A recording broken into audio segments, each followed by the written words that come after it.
You know what? I don't think that tagline was lying. I think this actually is the darkest chapter. Insidious Chapter 3 was released in 2015, this time directed by Lee Whannell, and it stars Lynn Shay, Stephanie Scott, Dermot Mulroney, Lee Whannell, and Angus Simpson.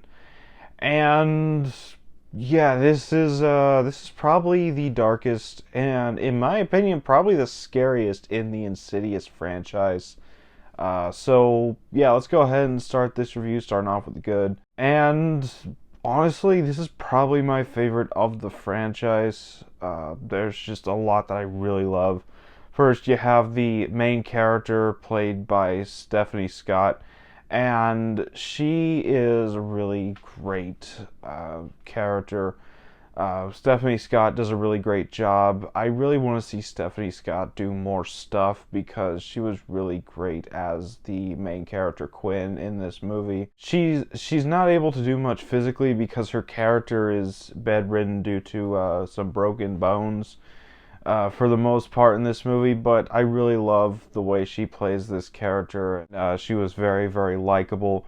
Then you had got Dermot Mulroney as her father, and he's really great as well. Once again, continuing with the trend of underrated actors being in these movies, Dermot Mulroney is a very criminally underrated actor. And I saw this movie a couple years ago for the first time, and I just haven't rewatched it since until this week. And I forgot that he was in it, so when I saw him in it, I'm like, ain't that the killer from Scream 6? Sure enough, it was. Yeah, Dermot Mulroney does a really great job. I really love his character. He's very likable, just like his daughter Quinn.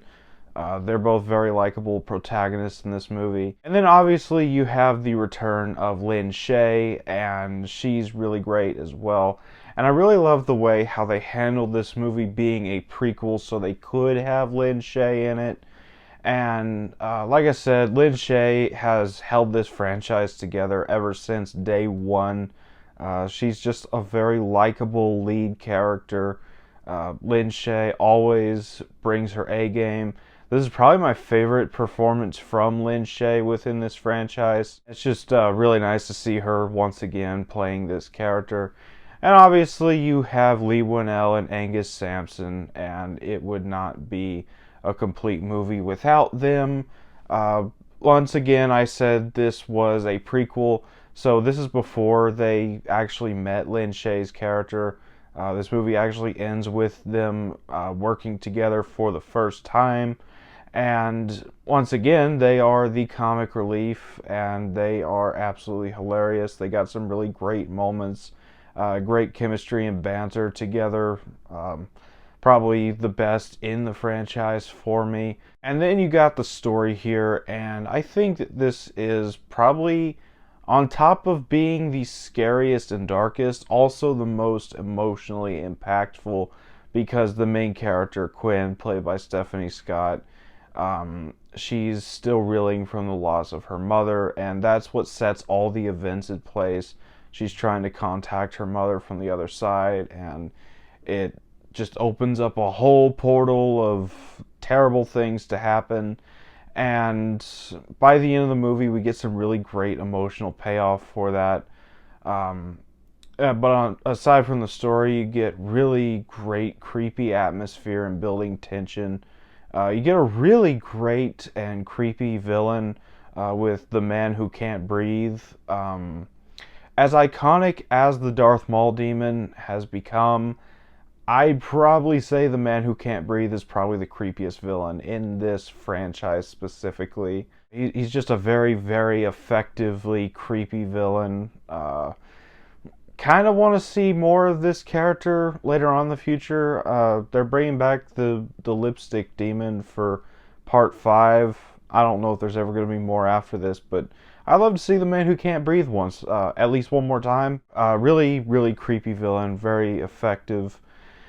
And also the scares in this movie. This movie managed to find the perfect balance of jump scares, loud noises, and creepy atmosphere to where the jump scares actually felt earned every single time we had one, especially that ending jump scare with the Darth Maul demon.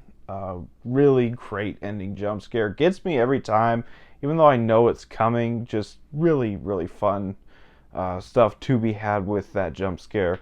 And the rest of the jump scares are really great. I'm not usually a fan of jump scare horror, but when a movie knows how to do it, it's really effective. In this movie, it's very effective, and it never wears out its welcome, unlike the first two movies, which I still liked, but the jump scares did get a little much in those. And for this being Lee Whannell's directorial debut, he knocked it out of the park on the first try.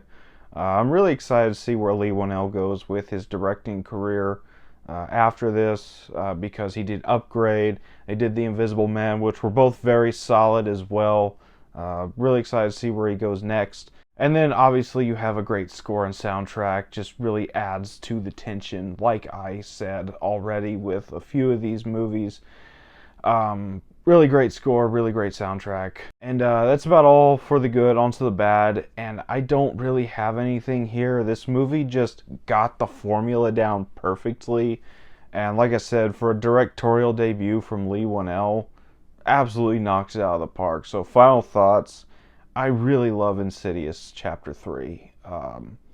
Easily my favorite in the franchise so far. Maybe Chapter 5 will top it. I doubt it, but really excited to see it either way. Insidious Chapter 3 is definitely the darkest, the scariest, with the best lead characters, and I'm going to give it a 10 out of 10. That was my thoughts on Insidious Chapter 3. Have you seen this movie? Let me know down in the comments what you thought about it if you have. As always, if you enjoyed this video, don't forget to like, comment, subscribe, and I'll see you all next time.